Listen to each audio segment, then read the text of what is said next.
गौतम बुद्ध का जीवन सत्य, अहिंसा और करुणा के संदेश से भरा हुआ है। उनके उपदेश न केवल आत्मज्ञान की राह दिखाते हैं, बल्कि नैतिकता और सदाचार का भी मार्ग प्रशस्त करते हैं।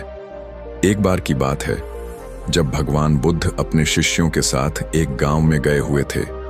वहां उनके प्रवचन सुनने के लिए बड़ी संख्या में लोग एकत्रित हुए। प्रवचन के उपरांत एक युवक ने बुद्ध से एक जिज्ञासा प्रकट की, गुरुदेव, हम जीवन में संयम और नैतिकता का पालन कैसे करें?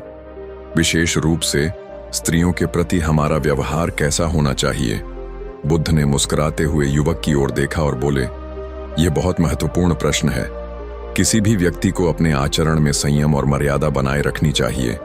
स्त्रियां सम्मान की अधिकारी होती हैं और हमें उन्हें हमेशा माता, बहन और पुत्री के समान देखना चाहिए। जब तुम किसी पराई स्त्री को देखो तो उसे अपनी मां या बहन के समान समझो। यही सही मार्ग है। बुद्ध के इस उत्तर से युवक संतुष्ट हुआ, लेकिन वहां उपस्थित अन्य लोगों ने और भी जिज्ञासाएं व्यक्त की।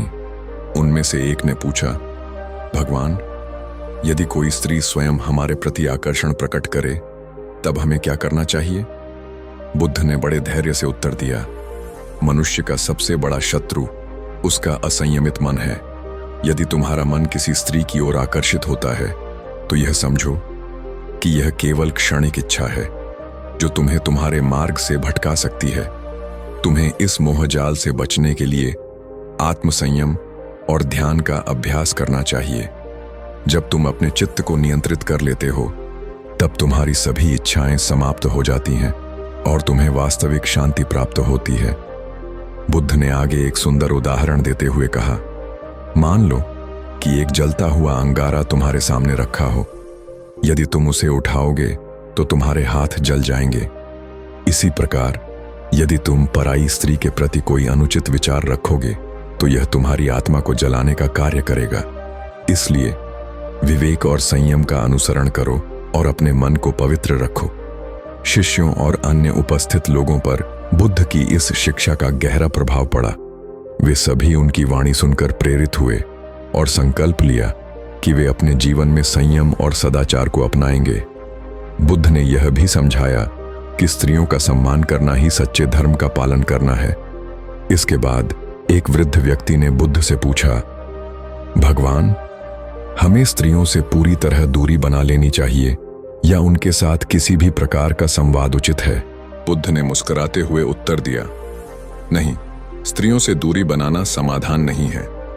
समस्या मन में उत्पन्न होने वाले विचारों में होती है, न कि बाहरी दुनिया में। स्त्रियां भी समाज का एक अभिन्न अंग हैं और उनका सम्मान करना हमारा कर्तव्य है। परंतु हमें यह ध्यान रखना चाहिए कि हमारे मन में कोई विकार उत्पन्न न हो। जब तुम किसी स्त्री से बात करो तो पूरी सजगता और आत्मसंयम के साथ बात करो।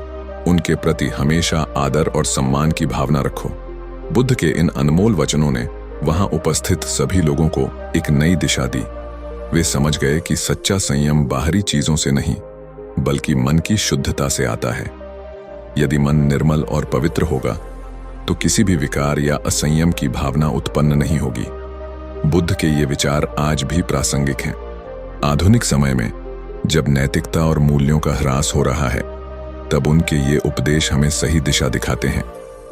पराई स्त्री के प्रति अनुचित विचार रखना केवल हमारे चरित्र को ही नहीं, बल्कि हमारे समाज को भी दूषित करता है। इसलिए हमें चाहिए कि हम अपने मन को स्वच्छ रखें, स्त्रियों का सम्मान करें और उन्हें समान अधिकार दें। जब हम दूसरों को आदर देंगे, तभी हमें भी समाज से वही सम्मान प्राप्त होगा। गौतम बुद्ध का यह संदेश हमें सिखाता है कि आत्मसंयम और सदाचार ही वास्तविक सुख की कुंजी है। यदि हम अपने जीवन में इन सिद्धांतों को अपनाएं, तो न केवल हमारा जीवन उज्जवल होगा, बल्कि समाज भी एक बेहतर स्थान बनेगा। बुद्ध की शिक्षाएं हमें यह प्रेरणा देती हैं कि हम अपने मन को नियंत्रित करें, स्त्रियों का सम्मान करें और सदैव नैतिकता के पथ पर आगे बढ़ें। अंत में बुद्ध ने अपने शिष्यों से कहा, संसार में कुछ भी स्थायी नहीं है। इच्छाएं और वासनाएं भी क्षणिक हैं। यदि तुम अपने मन को शांत रख सको तो तुम्हें सच्ची मुक्ति और शांति प्राप्त होगी। स्त्रियों को आदर और समानता दो, क्योंकि वे भी उसी ईश्वर की संतान हैं जिस प्रकार तुम हो। जब तुम दूसरों को आदर दोगे तो तुम्हें भी वही सम्मान मिलेगा।